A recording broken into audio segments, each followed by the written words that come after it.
morning. Welcome again to Women to Women. I'm Carol Paz, your hostess, and we have two delightful interviewees this evening. This is a first. We've never done this before, so I'm really excited. But first, I'd like to thank our sponsors, Carpa Nevada LLC, importer of fine Portuguese olive oils, international teas, and balsamic vinegar. And I'd also like to thank Villa Basque, home of Pete's famous Basque chorizo right here in Carson City. So let's not wait any further. We have a lady that you're all familiar with, PJ DeGrosse, who is the founder of Web of Support. And she is here with a very special person from the U.S. military, active duty, Cinnamon Wright. And it's my pleasure to introduce and have you again, good to see you again. And Cinnamon, welcome to the show. Thank you. Thank you. You know, right off the bat, I told you before, it's an honor to have the U.S. military represented. And I want to say thank you from the bottom of my heart and for all of those listening out there for what you do. We can't begin to understand the assignments that you're given and the places that you're sent. We just know that we sleep peacefully every night because of what you're doing. So thank you. Thank you. Cinnamon, Thank you. First of all, I have to know where that name came from. That's very special. I've never known anybody by the name of Cinnamon before. Yes, I've only met about 2 other people that's had my name. Mostly they're younger than me when I meet them, but younger children. But my mother got the name when she was a young child, and watching the original Mission Impossible TV show. Oh yes, that's a cult following. Yes. There was a lady investigator that was not a constant character, but would come in and out on different segments. I'm trying to remember because that was a iconic program. Yes, and but so she wasn't, like I said, wasn't seen all the time, but she would come in and off. And then my mother saw the name and said, you know, well, if I have a daughter, I'm gonna name her Cinnamon, and it just stuck with her. And of course, when I was born, and I got the name. Well, you know, Cinnamon, it's great to have as a support system here, PJ DeGrosse, and I know she's very much involved with the military life, military wives, and making a place and a life and a friendship with them. So we're going to include PJ here very soon, but I'd like a little bit more knowledge about what is it, Cinnamon, that brought you to the U.S. military? What kind of a decision was that? You've kind of said you made it later in life. What do you mean by that? I didn't come into the Army until I was 33. At the time, 35 was the cutoff age at that time. And this was in 2003. And I had just gotten to the point, you know, I was married, had my younger children with my boys. And I'd always wanted to be in the military, but life and experiences just did not lead me that direction.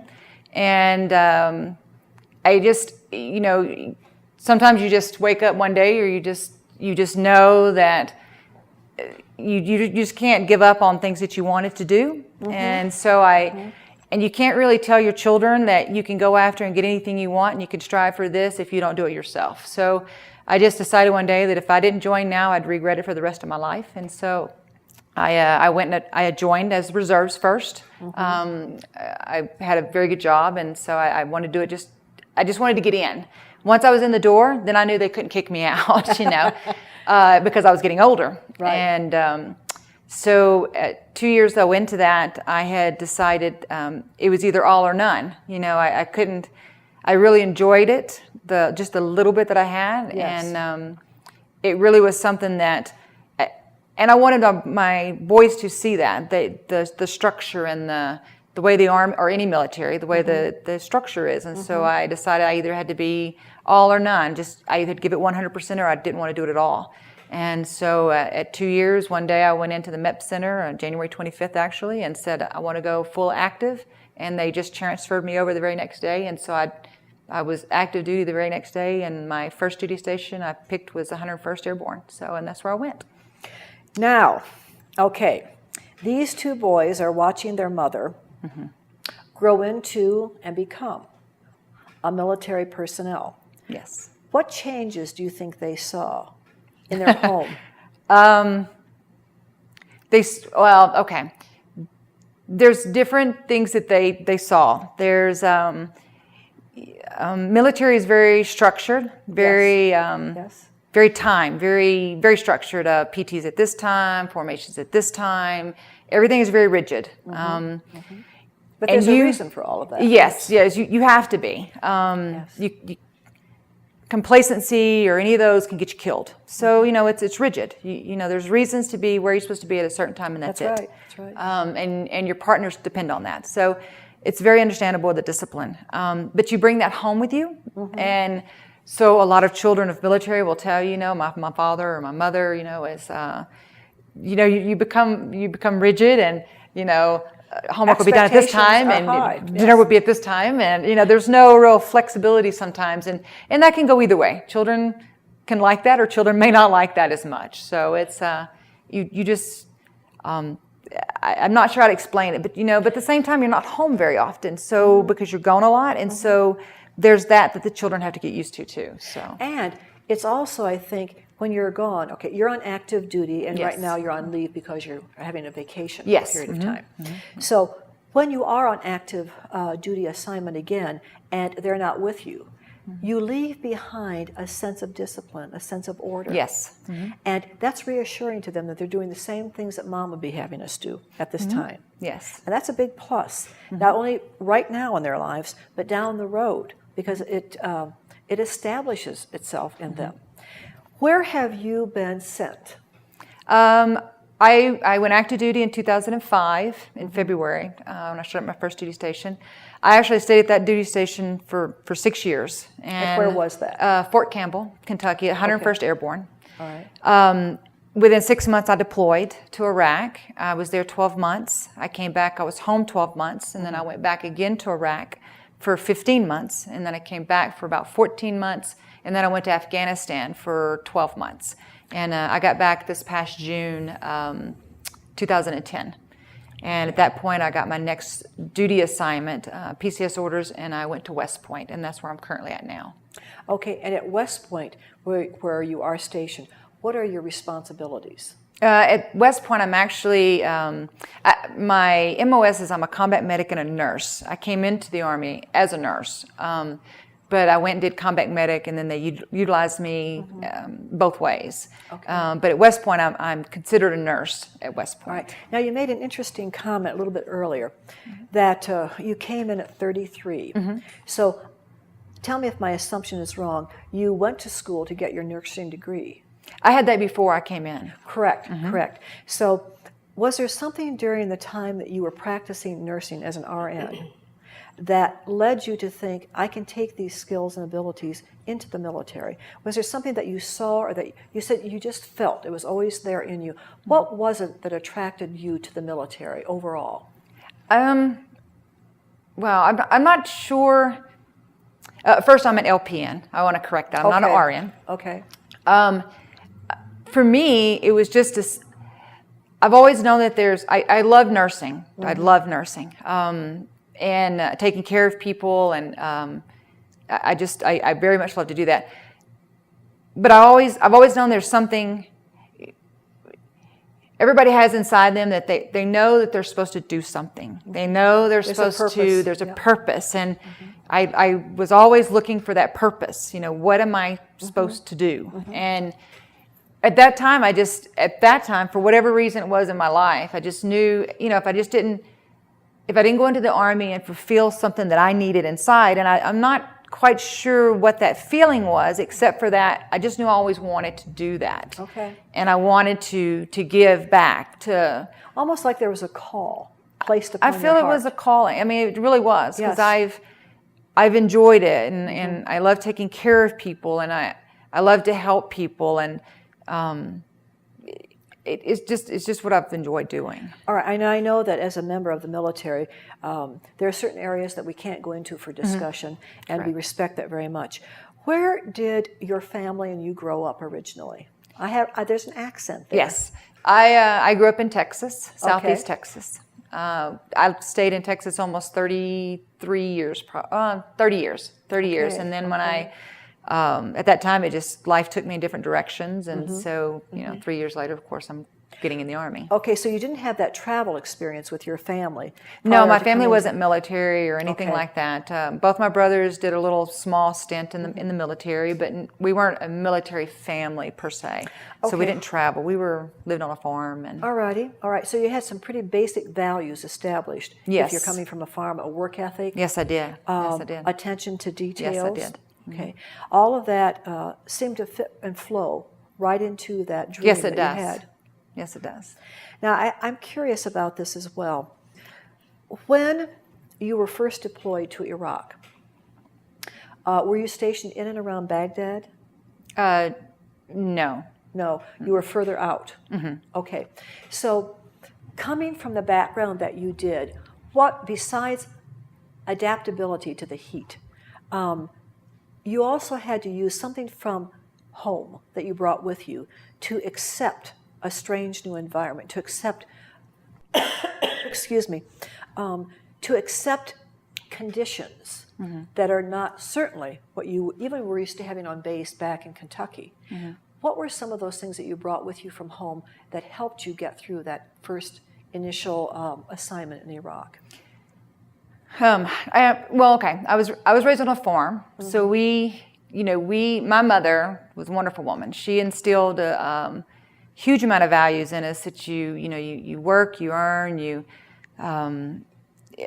learn to live off of what you grew, so right. You contribute to the income and the food. Yes, you contributed, but you knew what it was like to not have anything, or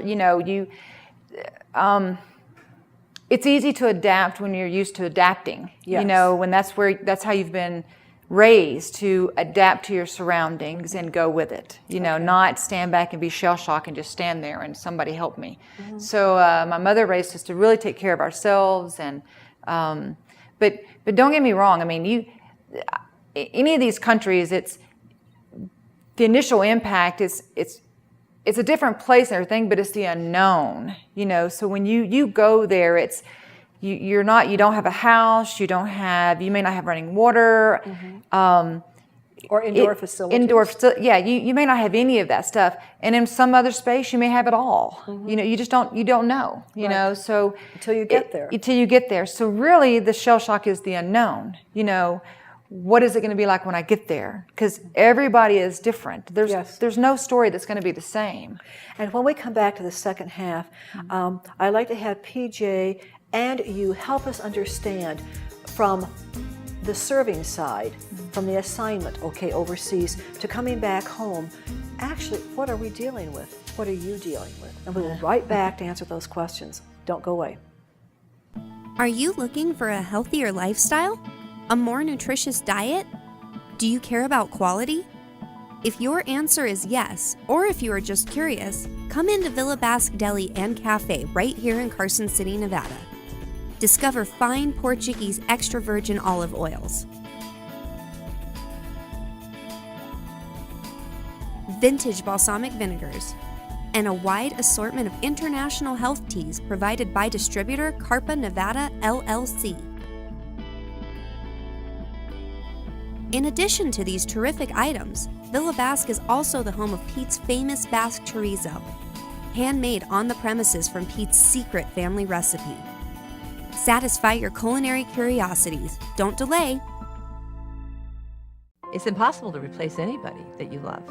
She was my great role model, my Grandma Keaton. It was pretty much of a shock for us when she got colon cancer. None of us were prepared for that.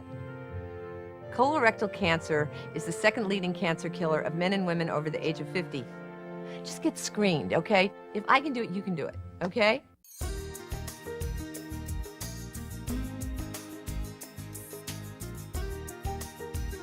Welcome back to the second half of our program. And if you've been watching, and as you know, PJ DeGrosse is with us. She's a very special part of this program, and we have been talking with Cinnamon Wright, who is an active member in the United States Army, and just back from Afghanistan. She's on active leave right now. So we want to thank both of these women, and I think one of the things I pulled out of the first part of the program was that Cinnamon says, in so many words, that she has really taken the foundations from her Texas farm home, with her into Iraq, with her into Afghanistan, and that has really stabilized and helped her through these very difficult years that we've all been through, especially the military. So let's turn to PJ at this point. PJ. Yeah. In this groundbreaking show that we're doing tonight, we're making history, audience out there. This is the first time we've ever had 3 women on, and it's delightful. Thank you. PJ, through your Web of Support organization, how did you get to know, or did you come to know Cinnamon outside of Web of Support first? No, actually, it was really interesting because I got an email one day, and it was from a person by the name of Cinnamon, which intrigued me to begin with. Absolutely. Because like you, I had never met a Cinnamon like that before, and it was just a quick little email, and it said, hi PJ, I'm here with the 101st Airborne, I'm a combat medic, and we have a lot of young soldiers with us, and we really could use some support. Would you adopt us? And I went, oh, absolutely. And so we started corresponding, and I got the rosters. I got the names of Charlie Company, Alpha Company, Bravo Company. What started out to be Cinnamon and her combat medics turned out to be the whole entire, what do you call it? A battalion, the unit? It was the company. It was the whole company. So I had all of them. And which means a company is how many? Lots. Lots, okay. What, 100? Well, we went with the company, and then we wanted to continue on, so we went with the whole battalion, which could be hundreds and hundreds. Right. Wow. Because I said, if I'm taking one, I'm taking them all, because I don't play favoritism here. And so that's how we met the first time. Okay. Now, when you got to know Cinnamon and her medical responsibilities, we can say that, did you know where she was going to be sent? She was there already. She was already in Okay. the combat zone.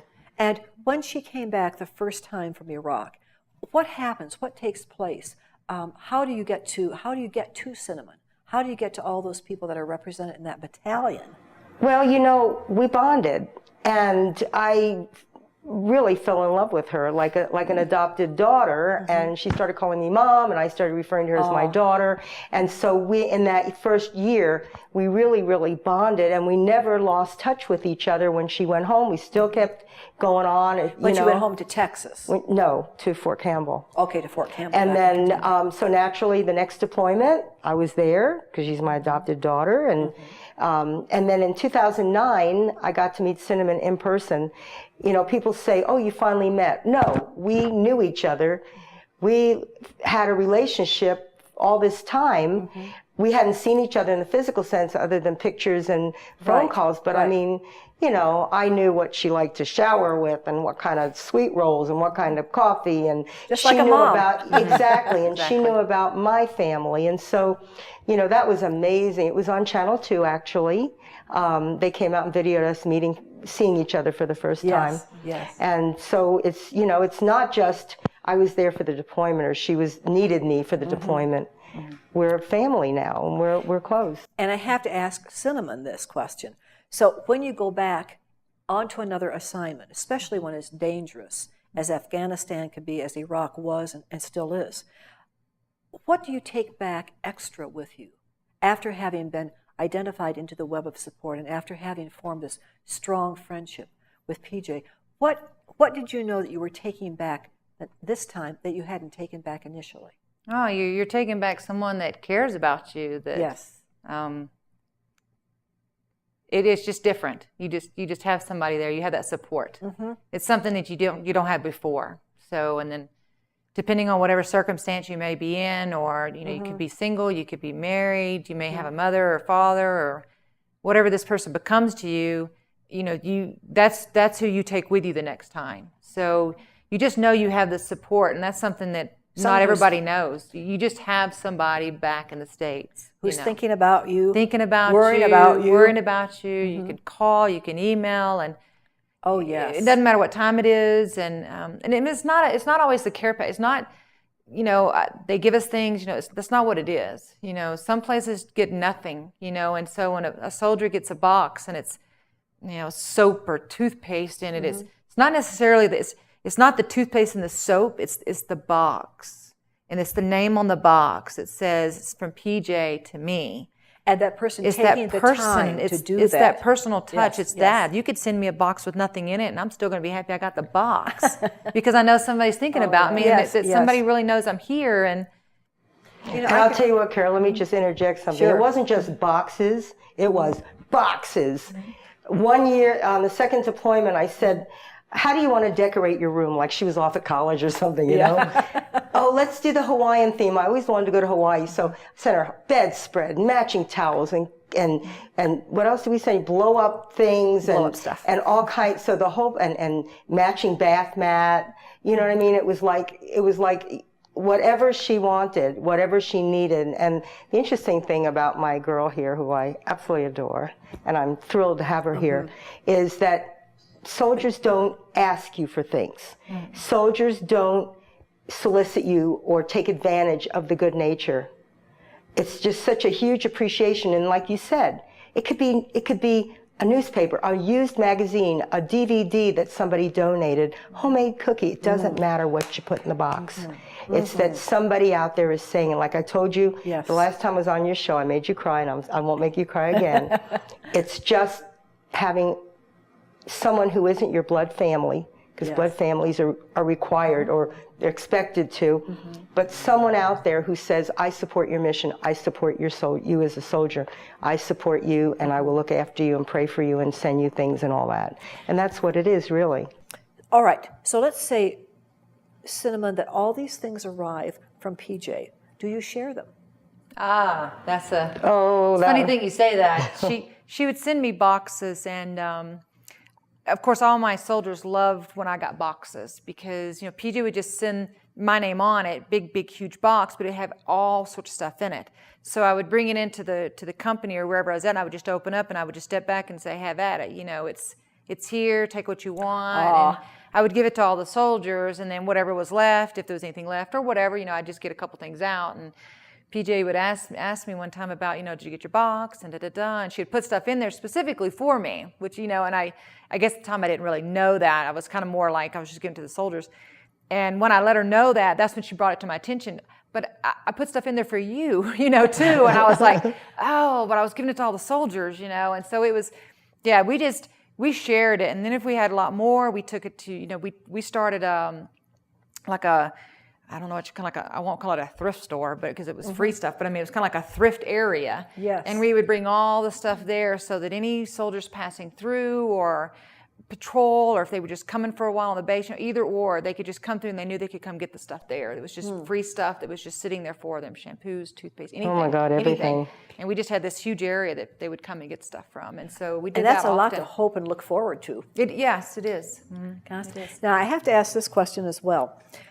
When you're overseas, you're in the military, and both men and women are serving. Okay, under areas of such stress as we've been having with the Middle East, how do the men and women relate in everyday working conditions? I mean, you were the medic, so you saw both. Okay, you were attending to both. Overall, is that a real camaraderie that has built between males and females in the sense of protecting one another, looking out for one another, being right there on the spot together? What's that like? It kind of depends. I mean, everybody's opinion will be different. Okay. So when you ask this question, it's always going to be a different answer. Right. Depends on where you were, what you were doing, okay?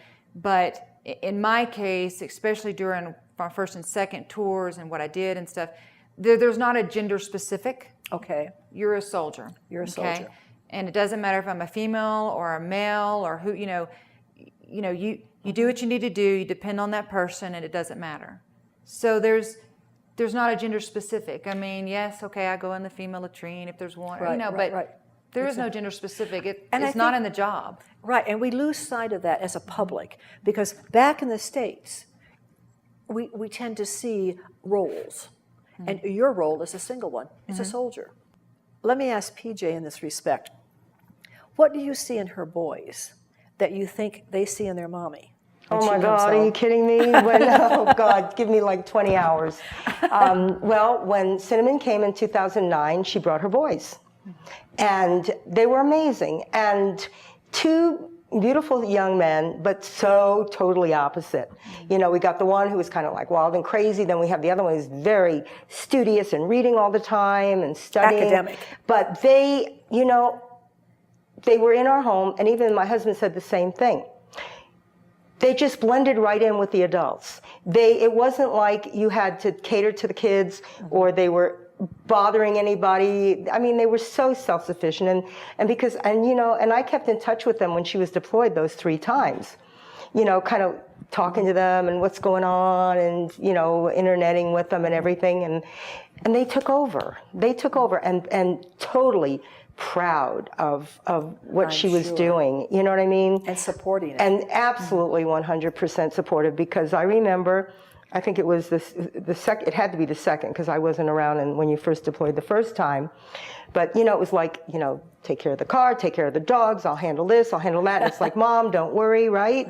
Don't worry, everything is fine, we're taking care of it. And when I would ever communicate with them, you know, how's everything going? Everything's under control, everything's good. I can see this. Future generals, perhaps future admirals, they're taking it seriously. No, they knew that when she left, I shouldn't say she, when Cinnamon deployed, they knew they went right into their roles.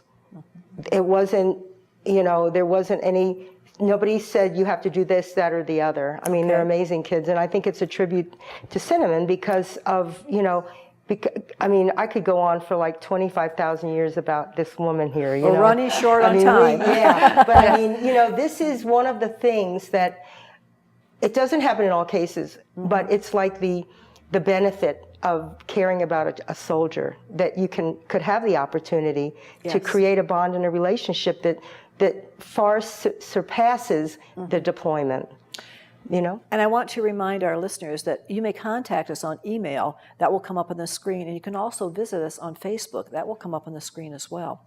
So in perhaps part of this final interview or final conversation that we're having, what has changed in you, Cinnamon, since becoming an active member of the U.S. military, the U.S. Army?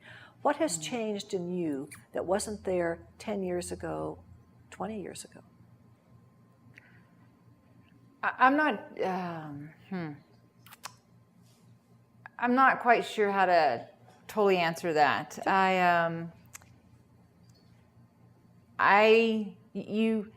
For me, you know, I found myself. I found what I was looking for within me. I just found me, and I'm not sure how to explain that. But you know, that's such a key point. So. Because there are lots of us who are wandering around until we're in our 60s, 70s, and we still haven't figured it out. You did. Yes. You found your niche. Yes, I did. I did. And I have females now that I'll be in my uniform, I'll go to a restaurant, I'll be sitting there, and of course they see my hair, they know I'm older, you know, and they'll ask me. By the way, it's beautiful. Oh, thank you. I think so too. But they'll ask me, and they're normally older females, you know, they're either married or they're single moms, and they'll want to know, you know, can I ask you how old you are, and when did you come in, and how long you've been? Right. And I'll tell them, you know, I came in at 33, just giving a brief, you know, only 8 years. And they're like, well, so I really can do that. I can do this? Is that, you know, and, you know, because they just don't think that they can. And like, I've been really thinking about doing it, but I just didn't know if I could at this age, you know, and so they can do it. You know, any female or anybody can do anything they want to do. And you know it's that's the crux of this whole program, is believing that regardless of your circumstances, regardless of your age, there is a place and there is a purpose for you. We're not supposed to be just wandering around aimlessly, okay? That's not what life is about. So you really personify that in a very special way and in a very comfortable way, non-threatening. Well, you know, I want to say thank you to both of you so much. You've made a difference, and it's on a history-breaking program. Thank you. Thank you so much. Please join us next week for brand new guests, same time. Take care. Stay safe. Sweetheart.